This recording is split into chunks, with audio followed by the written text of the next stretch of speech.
Hey guys, so today we're going to be taking a look at the Lenovo Commuter Backpack, which is a 25-liter roll-top bag. And a while back we took a look at the Lenovo Passage Backpack, which was a really great all-around tech bag. It was very comfortable and it had some great organizational options. So I was really excited when the company reached out to see if I'd be interested in testing their new commuter bag. And I've been using it for the past couple of weeks, and so far it's been a really great experience. The bag is very well made, it has some nice organizational options, it's comfortable, and I really like the versatility offered by the Rolltop. In general, I'm not a huge fan of roll-top bags just because it can be a little bit difficult to get in and out of the bag quickly, but I do think that Lenovo has added some interesting features to help mitigate that a little bit. So I'm really excited to share it with you guys, and I want to thank the company for sending the bag for me to test out, and let's just jump in and take a closer look at the Lenovo Commuter Backpack. Starting out with the outside of the bag, I was surprised that I liked the aesthetic as much as I did.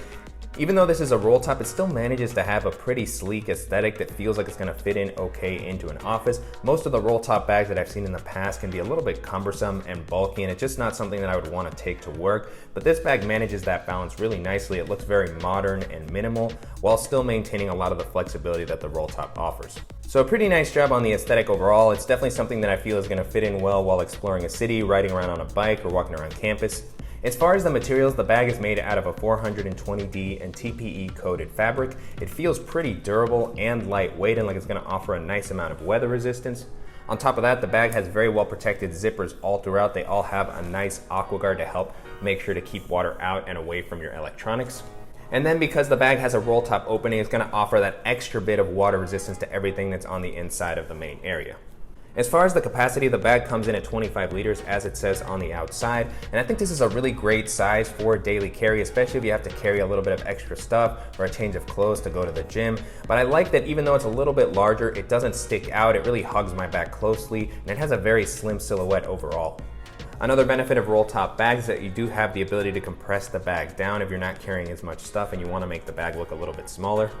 Continuing along the outside, the bag has a really nice handle on the side if you do want to carry this like a briefcase to walk into a meeting or something like that. The handle is very comfortable and thick. It feels like it's going to hold up well even when the bag has a lot of weight.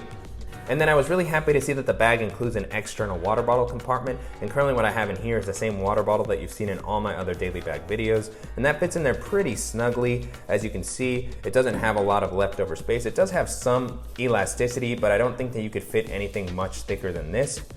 And then it's nice that the company also has this elastic band here that helps secure anything that you place into this pocket. So if you place an umbrella or a tripod or something like that, you can use this to help make sure that it doesn't fall out.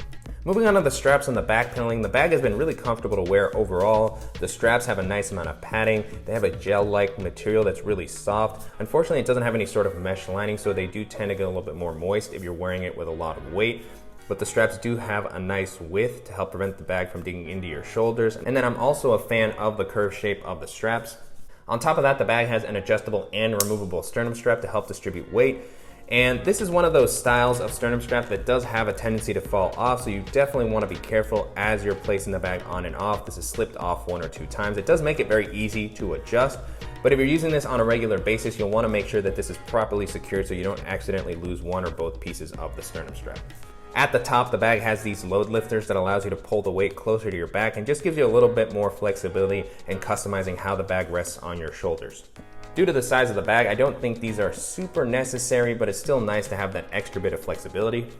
Moving on to the back paneling, this has also been really comfortable. The padding here is super soft, very nice gel-like material here. I like that there are some ridges and that there's this nice elevation to create this air channel to keep air flowing throughout the day. I do wish that the back paneling had a meshy-like material that would have been better for preventing moisture. This gel-like material here, although comfortable, does tend to get a little bit sweatier. But overall, the back paneling has been very comfortable. It feels great even with a lot of weight, and I really like how much was added here down near the bottom to help keep your lower back a little bit more comfortable. Speaking of this lower back area, there is a little secret pocket here that you can use to store some of your more delicate items. So if you have a passport or your wallet, you can toss that in there. Plenty of space in this compartment. Currently what I have in here is just my Field Notes notebook. So really nice to have this hidden area that's going to be trickier for pickpockets to get into.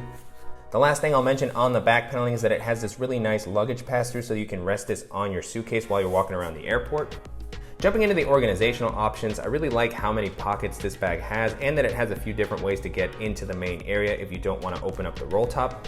The first pocket we'll take a look at is this ventilated compartment on the bottom that's meant to hold something like your shoes or some wet clothing. And so this has a really nice, well-protected zipper. I really like that it has ventilation on both sides, so even when the compartment is closed, it's not gonna get very smelly. And so opening this up, currently what I have in here is just a pair of flip-flops that I take with me when I go do yoga.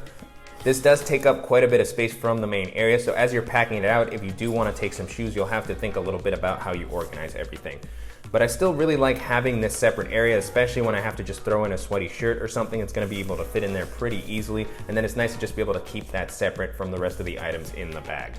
One thing I forgot to mention about the outside a little bit earlier is that there are these rows of webbing near the bottom, so if you want to attach something like a bike light or a carabiner, these are going to be really helpful.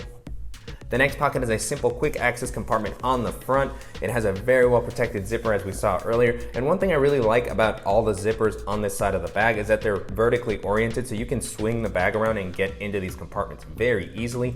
And so opening this up, very simple compartment here, no sort of internal organization. I really like that it has this guard near the bottom to help prevent smaller items from falling out accidentally.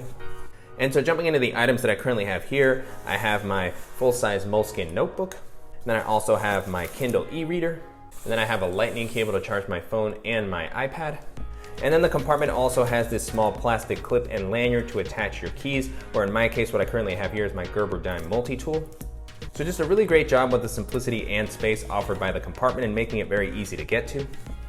The next area we're gonna take a look at is the laptop compartment, and the bag has a nice, easy to access side opening zipper here, very well protected. I like that it has this little clip here to add a little bit of deterrence from pickpockets. It's not lockable or anything like that, so it's not gonna keep anybody out that really wants to get in, but it's nice to just have that extra bit of friction. And so opening this up, the zipper opens up very easily, a nice wide opening so you can easily grab your device while you're on the go. This is meant to hold up to a 15-inch laptop. Currently what I have in here is my 13-inch MacBook Pro, but you can see how much space is left over here near the top. And so pulling my device out, you can get a better feel for the compartment. It has a decent amount of padding, but there is no sort of felt lining on the inside, and it's also not suspended off the bottom. So even though it does have some padding on the bottom, I do wish that it had been elevated a little bit just to add that extra bit of protection.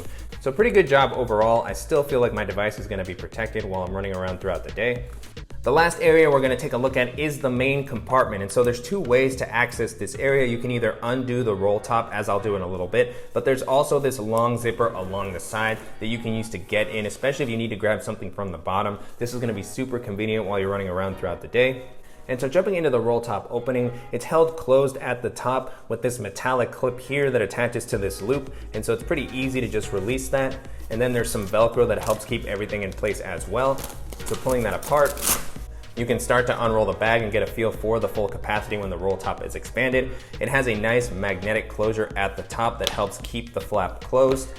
And so opening this main area up, lots of space here. This is gonna be great for holding bulkier items. Even with the items that I typically carry with me on a day-to-day basis, there's a lot of leftover space. So I definitely could have put an additional pair of gym clothes here, or some shoes, or a lunchbox. And this is one of the benefits of having that roll top opening, is you just have a little bit more flexibility and space.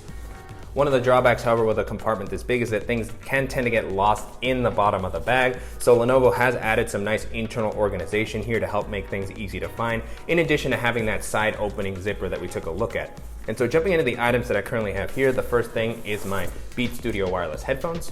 And then I also have my Levitate portable standing desk. Next up, I have a simple folder to hold my receipts and papers. And then I also have my GoRuck wire dock, which has a lot of my smaller tech accessories. So now with the compartment a little empty, you can get a better feel for the internal layout. Hopefully the flashlight here makes it a little bit easier to see all the different slip pockets that it has near the bottom. And so jumping in, first up, there's just a few different simple slip pockets here that have a decent amount of volume. In this first one, I have my BluePop portable Bluetooth speaker and power bank. And I really like how much space these offer. This would have been great for holding something like a portable hard drive or maybe a laptop charger. And then next to that, there's a few simple slots to hold something like a pen or a stylus, which is what I currently have here. And then there are two additional simple slip pockets that have pretty much the same amount of space as the first one that we saw. So in this one, I just have my Apple Magic Mouse.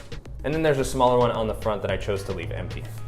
Now with those top compartments empty, I'll try to use the side zipper to give a better look at the ones that are closer to the bottom. So it has these large, slightly padded compartments here. In this first one, what I currently have is just my Ray-Ban sunglasses with their case. And then in the one next to that, I have my GoPro Hero 3 Plus. So nice amount of volume here. These come up a decent amount, so if you have something like a camera lens, this would probably be a good spot to store that. And then on the other side of the main area, there is a very simple mesh zippered compartment that's gonna be great for holding smaller accessories that you don't want floating around this main area. So opening this up, I don't really have much in here. When there's a compartment like this that lays flat against the back of a bag, I really don't like putting anything too bulky in here. So really what I just have is my little lockpick set that I've been carrying with me. I don't know how to use it yet, but one day maybe. But other than that, this might be a good spot to put something like cables or a USB stick or something small. At the bottom of the bag, there's a slightly padded sleeve that's gonna be a great spot for your tablet. Currently what I have in here is my iPad mini 2, and that fits in there very easily, but you could definitely fit up to a full-size 10-inch tablet. And this compartment has a nice felt lining on the inside to help prevent against scratching. And it's a little bit of an interesting placement so close to the bottom. You definitely can't reach it from the top of the bag very easily, but here through this side opening, if you need to reach in and grab it, it should be pretty straightforward. And now with the main compartment empty, you can get a better feel for the volume that the shoe compartment takes up. This is the pocket where the shoes would go, and you can see it comes up quite a bit. So if you do place your shoes into this area, you're gonna lose a lot of space from the main compartment and have to be a little bit careful with how you lay everything out in these internal pockets. It's not always easy to reach these compartments, whether it's from the side or the top, so I do wish that the company had included a flat opening to make it easy to just see everything at once. But overall, I think the company did a good job of finding a balance of offering you a decent amount of space, the flexibility of a roll top, and then enough organization on the inside to make things pretty easy to find. The last thing I want to try out while we're on this main area is just seeing how the bag would work for traveling, and so I'll go ahead and fill this up with some shoes in the shoe compartment to be able to get a feel for the volume even when the shoes are in there. And so the shoes that I'm going to be using are Nike Free Runs. I'm size 11.5. And so when the main compartment is empty, these fit in there pretty easily. And there's even a little bit of leftover space. And so now what I'll go ahead and try to do is stick in some of the packing cubes that I like to travel with. The first one here is this larger double-sided packing cube from Arkedo that I've been trying out recently. And so the opening of the roll top is pretty narrow. I was able to squeeze this packing cube in there and sliding it in carefully. It is able to fit, and there's a little bit of leftover space at the top. And there's not really enough space here to fit in another packing cube, so what I'll try to do is fit my nomadic toiletry bag, and that feels like it could squeeze in there okay. And so now I'll go ahead and close up the main area and roll the straps up. And then with the expansion offered by the roll top, it can just barely make its way around, but it still manages to close. So as you can see, this is the bag at pretty much its fullest capacity with a pair of shoes and a packing cube on the inside. I wouldn't try to add anything else besides those items, just because as you can see, the Velcro doesn't really reach up much higher than that. With the loop, it helps keep things in place pretty comfortably, but as this flap starts to get more exposed, if it starts to rain, water might start to get in on the inside. So pretty impressive amount of space. I was really surprised that I was able to fit the shoes and the packing cube. So if I needed to use this for quick trips, this is gonna work really well. And then it's nice that whenever I arrive at my destination, I can take some items out and then compress this down with the roll top. So really nice versatility there. And if you're looking for a bag that's gonna work well in a variety of environments, it's gonna be durable and under $100, this is gonna be a great option to check out. And so to wrap up, it's been a really great experience testing out the Lenovo Commuter Backpack over the past couple of weeks. The bag has been really comfortable to wear. It has some great organizational options. I like the ability to expand it out with the Rolltop Opening, and it comes in at a pretty reasonable price. And so you can purchase this on Lenovo's site for about $75, and I think that's a pretty reasonable price considering the durability and features that this bag offers. On top of that, I also think it compares well to other bags in this price range. And so as I was testing this out, the first bag that came to mind was the Lenovo Passage Backpack, which isn't necessarily similar in aesthetics, being that it's not a roll top bag, but I was really impressed with how versatile that bag was. It had tons of space, some great organizational options, it was comfortable, and it came in at a pretty similar price point. So if like me, you're not a huge fan of roll top bags and you just prefer a more traditional tech bag, or you have a larger laptop, I definitely recommend checking out the Lenovo Passage Backpack. The next bag this made me think of was the 25-liter Thule Vea that we looked at a little while back. That was a great, stylish work/gym bag. It had a shoe compartment much like this one. It had the ability to expand slightly. It didn't have a roll top like this one, but it did have a similar capacity and some great organizational options. So if you're looking for something with a slightly more professional look that's gonna serve similar functions, I definitely recommend you check the Vea out. The next bag this made me think of was the Targus Fitness Backpack, which is a really versatile gym/work bag that had some great organizational options. It had tons of space, a really nice shoe compartment, and it also came in at a pretty great price. So if you're looking for a gym and work bag that's not gonna have a roll top opening but has some great organizational options, I definitely recommend checking out the Targus Fitness Backpack as well. Another bag this made me think of was the Dayfarer Backpack, which is a very stylish work and gym bag. It doesn't have a roll top opening per se, but it does have the ability to expand up to give it a little bit more capacity. And I also like the fact that it opens flat and it has a very spacious shoe compartment. So that bag has a little bit more of a simple layout. It doesn't have as many small pockets, and it's not going to get quite as big as this bag here, but if you're looking for something stylish and very durable and you have a little bit of a higher budget, the Dayfarer Backpack is going to be a great option to keep in mind. The last bag that I'll mention here is the Wandered Provoke, which is one of the roll top bags that I've really enjoyed using. That bag is very versatile and durable, and it has some really great features, especially if you have to carry around a lot of camera gear. On top of that, it goes from 21 liters to 26 liters if you get the small version, and they also offer it in a larger version, so it's something that's going to work well for day-to-day or traveling. It is going to be significantly more expensive than this bag here, but if you want something reliable that's going to keep your camera gear safe and easy to access, the Provoke is definitely going to be tough to beat. But with all that being said, the Lenovo Commuter Backpack holds up really well against all those bags, and if you have a tighter budget and you're looking for a versatile and durable bag, this is going to be a great option to check out. And I'm definitely curious to hear what you guys think and whether you're fans of roll top bags in general. If there are any great ones that you think I should feature on the channel, please let me know in the comments. And I want to thank the company again for sending the bag for me to test out. And if you guys found this video useful, please go ahead and give us a like. And if you haven't already, please go ahead and subscribe so you don't miss any upcoming videos. And thank you guys so much.